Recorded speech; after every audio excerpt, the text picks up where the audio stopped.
prioritaire car il faut le rappeler ici, mais vous le savez, c'est le premier secteur consommateur d'énergie et l'un des plus forts contributeurs aux émissions de gaz à effet de serre au plan national.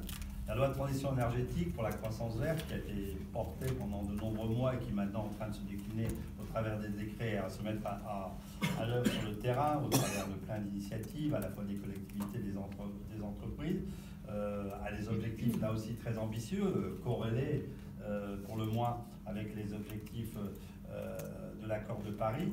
Il s'agit là, vous le savez, de rénover l'ensemble du parc des bâtiments existants au niveau basse consommation d'ici 2050, avec l'ambition de rénover 500 000 logements par an. C'est à l'horizon 2017, mais il s'avère que nous sommes en 2017, donc on n'est pas encore tout à fait à l'objectif, et puis on sait déjà que probablement 500 000 ça ne suffira pas, donc il faudra peut-être encore inventer des choses.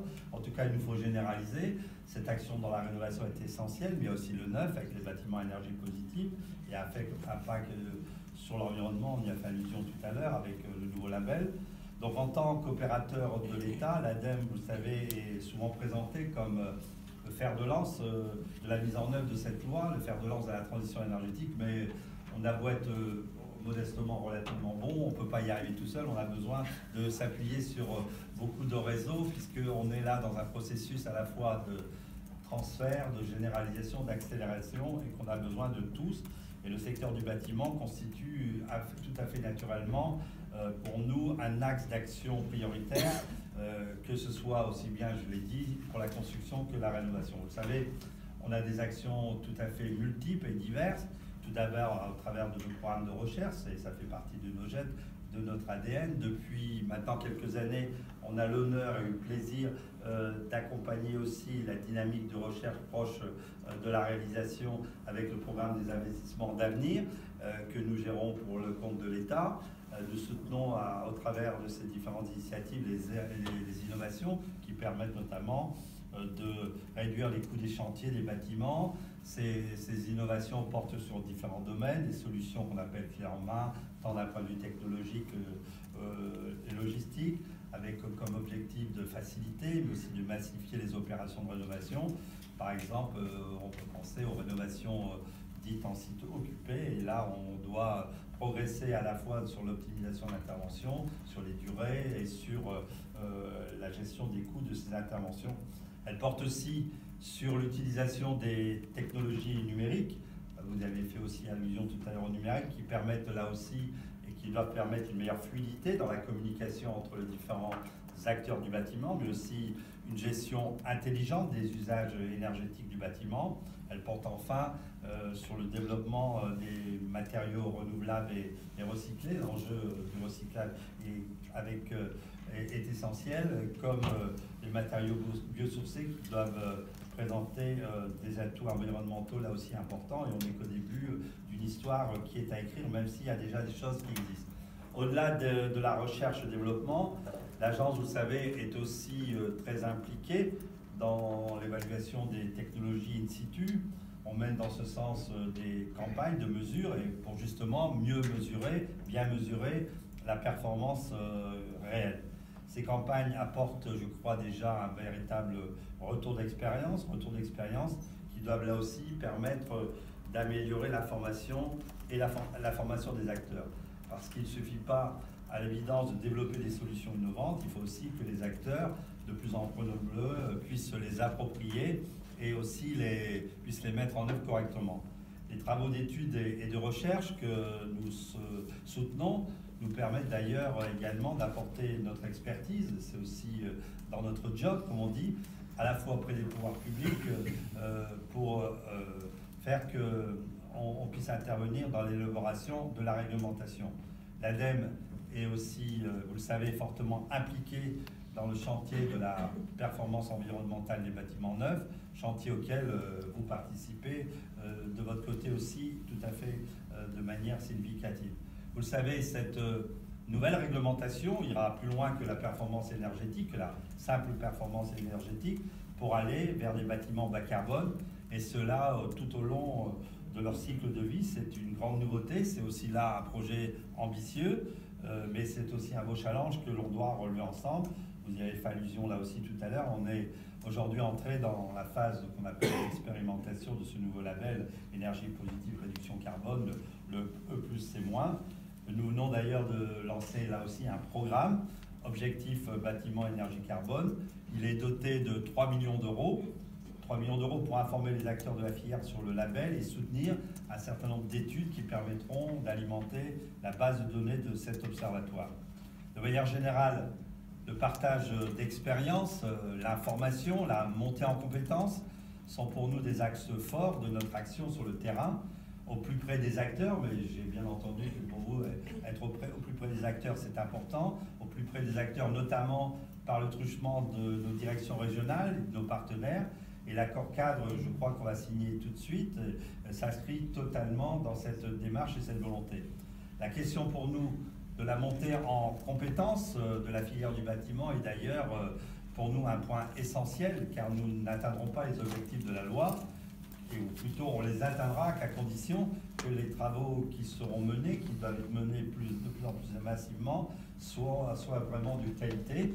Ça paraît être une évidence, mais c'est bien de le rappeler. On a ainsi mis en place avec les pouvoirs publics, vous avez fait aussi allusion, et les organisations professionnelles, la mention RGE. Ça a eu un petit peu de difficulté, bon voilà, c'est l'histoire, et elle est bien installée. Reconnu garant de l'environnement, cette notion permet de distinguer, vous le savez, des professionnels qui sont engagés là aussi dans une démarche de qualité. Et cette mention, je pense que vous la connaissez bien, puisque on avait signé déjà en 2014 une charte officialisant l'engagement des industriels pour la formation des artisans et la promotion de cette mention. Aujourd'hui, c'est quand même 67 000 entreprises qui sont RGE pour les travaux. Pour accompagner cette montée en compétences des professionnels du bâtiment, vous le savez là aussi, on mène avec les partenaires, qu'ils soient publics ou privés, différentes actions de formation. Je vais juste en citer quelques-unes, les plateformes de formation Praxibat, on a parlé de Praxibat il y a quelques instants, qui permettent aux artisans, aux salariés des entreprises de bâtiment, mais aussi aux apprentis et aux élèves des lycées professionnels, de découvrir les bons gestes, les gestes performants en matière d'efficacité énergétique, que ce soit dans le domaine de l'isolation, de la ventilation ou de l'éclairage. Et aujourd'hui, il y a 108 plateaux techniques qui sont opérationnels dans 18 régions avec plus de 800 formateurs habilités. Et donc, on voit que là, il y a eu aussi une densification, une massification de l'action. Il y a aussi les formations FIBAC qui ont permis en 8 ans de former 160 000 stagiaires aux travaux d'amélioration de la performance énergétique. Et enfin, on a mis en place avec le plan bâtiment durable, une plateforme de cours en ligne, la plateforme MOOC bâtiment durable. Il y a 2 MOOC qui sont déjà initiés, la rénovation performante des bâtiments qui est disponible. 12 000 personnes y se sont inscrites et il y a 6 nouveaux MOOC qui sont prévus, je crois, dès cette année. Par ailleurs, on anime sur le terrain des centres de ressources dédiés aux professionnels, les BIP. Ces réseaux, c'est 22 centres répartis là aussi sur l'ensemble des territoires. Ils favorisent les retours d'expérience, principalement pour les projets de bâtiments collectifs ou tertiaires au niveau régional. Enfin, il y a le panorama de nos actions, pour être complet, qui doit prendre en compte tout notre travail d'animation sur le terrain du marché de la rénovation, à travers là aussi 2 axes. D'une part, l'information et le conseil auprès des ménages pour inciter, et c'est essentiel par rapport à l'objectif des 500 000, aux travaux d'amélioration de la performance énergétique de leur habitat. Vous le savez, on finance de ce point de vue et on anime avec les régions et les collectivités depuis 2001 notre réseau des conseillers Info-Énergie, les EIE. C'est 450 conseillers à travers tout le territoire qui apportent un conseil indépendant et gratuit à l'ensemble des particuliers sur l'énergie dans l'habitat. Et d'autre part, plus récemment, en tout cas dans la période plus récente, la mobilisation des professionnels du bâtiment et du secteur bancaire via ce qu'on appelle la PTRE, les plateformes territoriales de la rénovation, après des phases d'expérimentation. L'objectif de ces plateformes qui sont maintenant expérimentées depuis quelques années, 2014, est de faire émerger une offre de rénovation locale à destination des particuliers, tout simplement accompagner l'ensemble de nos concitoyens de A à Z. Et aujourd'hui, il y a 130 plateformes qui sont opérationnelles. On a l'objectif qu'il y en ait 300 d'ici 2019 et que pour couvrir l'ensemble du territoire, il faudrait probablement de l'ordre, dans sa totalité, de l'ordre de 4 à 450. Vous voyez, nos actions sont assez larges, assez diverses. Elles s'inscrivent pleinement, je crois, dans l'esprit de ce que nous allons signer tout à l'heure. Mais comme je disais en début de mon propos, elles ne seront efficaces, elles ne peuvent être efficaces que si elles s'inscrivent dans un effort collectif, un effort partagé qui associe tous les acteurs de la construction et de la rénovation. C'est pourquoi on travaille, comme je le disais tout à l'heure, en partenariat bien sûr avec vous, mais aussi les collectivités, les acteurs publics et économiques, les organisations professionnelles comme la vôtre. Avec ce nouvel accord cadre, et j'en terminerai par là, nous allons unir, je crois, nos efforts pour accélérer la mobilisation et la montée en compétence des professionnels du bâtiment et de la construction, et ainsi que leurs formateurs.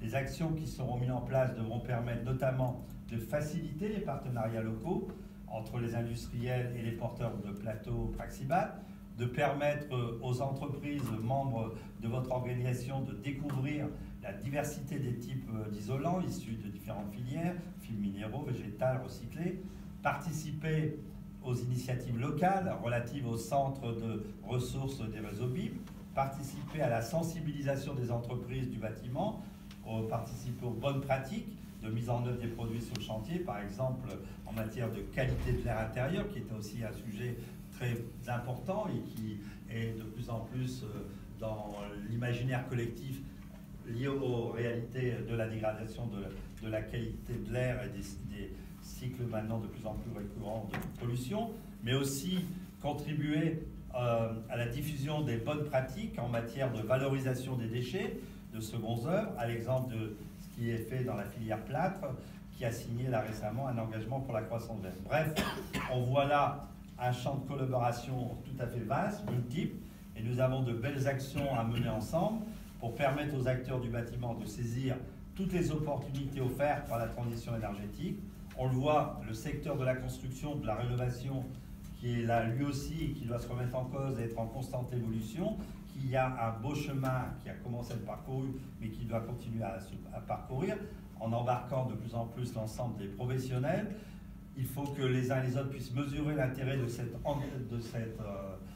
opportunité, de cette nouvelle façon d'exercer le métier, avec de nouvelles façons de travailler, de nouvelles exigences sur la performance, qui doivent leur apporter donc de nouveaux marchés, et donc de transformer non pas cela comme des contraintes, mais comme des belles opportunités, avec des nouveaux bénéfices plutôt que des contraintes supplémentaires.